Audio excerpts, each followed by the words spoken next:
ఉంటుంది. ఇక అక్కడ ఉన్న చక్రి అయితే బయట బెలూన్స్ మీద సారీ అని చెప్పి రాసి ఆ బెలూన్స్ మహాలక్ష్మి వాళ్ళ రూమ్ వైపు వెళ్ళేలా చేస్తాడు. ఇక అది చూసి మహా ఫ్రెండ్ అయితే ఏంటది సారీనా అని చెప్పి అన్ని బెలూన్స్ చూస్తుంది. దాంతో మహాలక్ష్మి కూడా ఆ బెలూన్స్ పట్టుకొని సారీ ఏంటి, ఎవరు రాసుంటారు ఇది అని చెప్పి మహా అయితే ఆ బెలూన్స్ పట్టుకొని అలా కిందకి చూస్తుంది. కిందకి చూసేసరికి చక్రి అయితే సారీ అనే బెలూన్స్ పట్టుకొని నిలబడి ఉంటాడు. అది చూసి మహా అయితే ఒక్కసారిగా షాక్ అవుతుంది. ఇక వెంటనే మహాలక్ష్మి అయితే చక్రికి వార్నింగ్ ఇవ్వడానికి హాస్టల్ కిందకి వెళ్తుంది.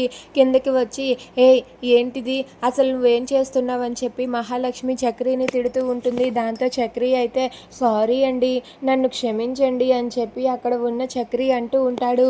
ఆ మాట వినగానే మహా అయితే చూడు అని చెప్పి వార్నింగ్ ఇస్తూ ఉంటే చక్రి అయితే ఏంటి చూడు అంటే మీరు అని పిలవటం మానేశారా అని చెప్పి అంటూ ఉంటాడు. దాంతో మహాలక్ష్మి అయితే అవును, నీకెవరు రెస్పెక్ట్ ఇస్తారు, నీకెవరు రెస్పెక్ట్ ఇవ్వరు, చూడు నువ్వు ఇంకొకసారి ఇలాంటి పిచ్చి పిచ్చి పనులు చేసావంటే మర్యాదగా ఉండదు అని చెప్పి మహాలక్ష్మి అంటుంది.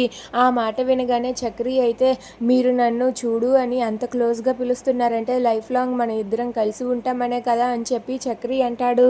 దాంతో మహా అయితే నువ్వు ఎక్కువ చేయకు, నేను చెప్పింది విను, ఇంకొకసారి నువ్వు నా వెంట పడ్డావంటే మర్యాదగా ఉండదు, నేను నిన్ను ఎప్పటికీ కూడా క్షమించలేను అని చెప్పి అంటుంది.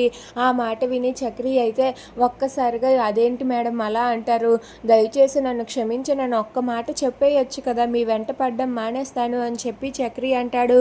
దాంతో మహా అయితే నేను ఎప్పటికీ మిమ్మల్ని క్షమించను అని చెప్పి అక్కడి నుండి వెళ్ళిపోతుంది.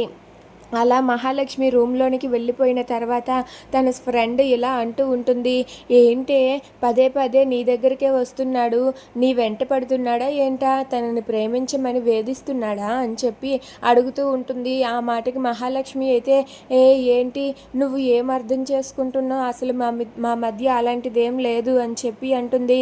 దాంతో వాళ్ళ ఫ్రెండ్ అయితే ఆపవే, పదే పదే ఆఫీస్కి వస్తున్నాడు హాస్టల్కి వస్తున్నాడంటే దాని అర్థం అదే కదా అని చెప్పి అంటుంది.